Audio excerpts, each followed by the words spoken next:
Break के बाद एक बार फिर सभी का स्वागत है। एक और बड़ी खबर, झारखंड एटीएस ने अमन साहू गैंग के दो शातिर अपराधियों को गिरफ्तार किया है। अपराधी राजा अंसारी और मनिंदर कुमार को हथियार के साथ गिरफ्तार किया गया है।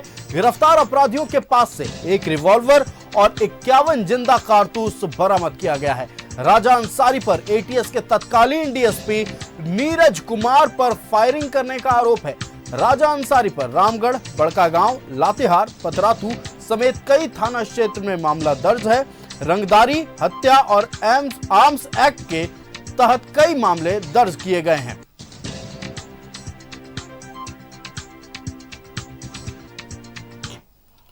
आपको तस्वीरें दिखा रहे हैं। अमन साहू गैंग के दो शातिर अपराधियों को झारखंड एटीएस ने गिरफ्तार कर लिया है।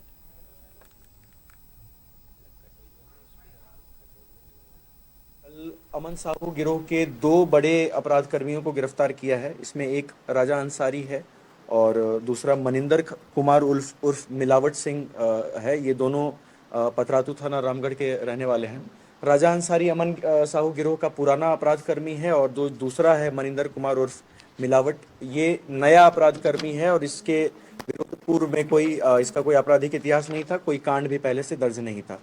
मनिंदर कुमार को जब हमने गिरफ्तार किया तो इसके पास से हमें एक 8 चक्र का एक रिवॉल्वर मिला है कंट्री मेड और साथ में करीब 51 एम्यूनिशंस मिले हैं जो अलग अलग इसके हैं, अलग अलग बोर के हैं, .22 का, 7.65। तो झारखंड एटीएस को बड़ी कामयाबी हाथ लगी है। इस पर और भी चर्चा करने के लिए हमारे संवाददाता इमरान हमारे साथ जुड़ेंगे। साथ बने हुए इमरान, अमन साहू गैंग जिसको लेकर लगातार तमाम तरह की बातें होती रहती हैं और एक बार फिर झारखंड एटीएस ने इस गिरोह के दो शातिर अपराधियों को गिरफ्तार किया है। पूरी जानकारी दर्शकों से साझा करें। देखिए बिल्कुल आयुष, जिस तरह से अमन साहू गैंग की अगर हम बात करें तो दहशत फैलाने, रंगदारी, असद फायरिंग की कई घटनाओं को अंजाम देने में इस गैंग जो है वो काफी माहिर है। ऐसे में इस गैंग के द्वारा जो है पिछले दिनों कई आपराधिक घटनाओं को अंजाम दिया गया था। अगर राजधानी रांची की बात करें या फिर बड़कागांव, पतरातू, रामगढ़ सहित लातेहार जिले की बात करें, इस गैंग का वर्चस्व जो है इन तमाम इलाकों में देखने को मिल रहा था। तो ऐसे में पिछले साल एटीएस के तत्कालीन डीएसपी नीरज कुमार जो पोस्टेड थे, उस दौरान जो है छापेमारी करने जब पतरातू पहुंचे थे, उस दौरान जो है अमन साहू के जो गुर्गे हैं उसने फायरिंग करने के बाद जो डीएसपी को गोली मार दी गई थी, जिसमें वह गंभीर रूप से घायल हो गए थे। और इस पूरे मामले में जब मामला दर्ज किया गया उसके बाद से ही राजा अंसारी नामक अपराधी की तलाश जो है एटीएस की टीम कर रही थी और इसी एटीएस की टीम को एक सूचना मिली कि जो रामगढ़ जिले में जो राजा अंसारी है अपने कुछ साथियों के साथ मौजूद है, आया हुआ है। ऐसे में उस जगह पे पहुंच करके राजा अंसारी और मनिंदर कुमार उर्फ जो है उनकी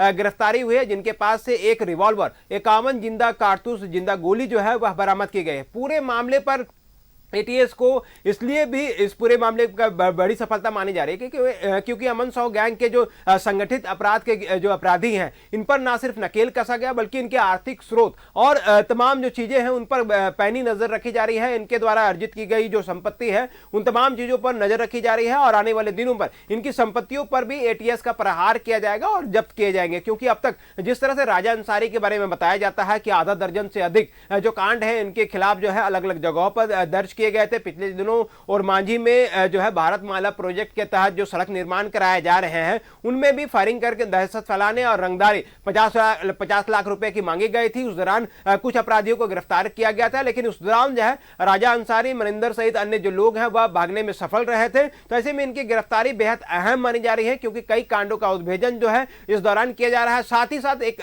चौंकाने वाली जो खुलासे हैं वो भी इस पूरे मामले में हुआ है कि अमन साहू अब जो है पुराने अपराधियों को जमीनी स्तर पर काम करने, फायरिंग करने और दहशत फैलाने के लिए नहीं लगाया जा रहा है। उन पे नए लड़कों को, नए अपराधियों को जोड़ा जा रहा है ताकि फायरिंग करने के बाद जब अपराधी वहां से फरार होंगे तो पुलिस को या फिर एटीएस को इनकी तलाश करने में थोड़ी परेशानी होगी और इनकी गिरफ्तारी होने से बच सकते हैं। संगठन जो है बड़े पैमाने पर आपराधिक गतिविधियां चला सकते हैं। लेकिन एटीएस चूंकि ऐसे अपराधियों पर लगातार निगरानी रख रहा है, ऐसे में संगठित अपराध के खिलाफ लगातार कार्रवाई की जा रही है। तो ऐसे में ऋषभ झा जो कि एटीएस के एसपी हैं वो लगातार वैसे लड़के जो अमन साहू गैंग से जुड़ रहे हैं, उनके आपराधिक गतिविधियों में शामिल रह रहे हैं, उनका तमाम चीजों को लेकर के डेटाबेस तैयार किया जा रहा है और इन लड़कों को जो है वो ट्रेस करके, ट्रैक करके उनके खिलाफ जो है कार्रवाई की जा रही है। लोकसभा चुनाव को लेकर पहले ही पुलिस पदाधिकारियों ने कह दिया था कि अब किसी भी तरह के आपराधिक गतिविधियों को कह सकते हैं कि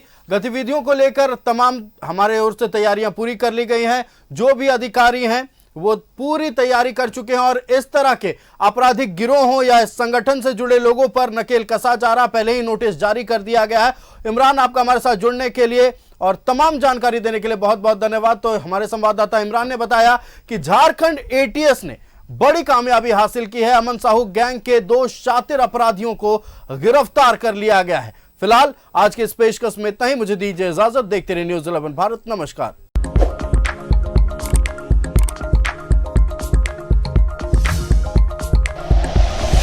like and share videos, subscribe करें हमारा चैनल और प्रेस करें बेल आइकॉन। न्यूज़ 11 भारत, सच है तो दिखेगा।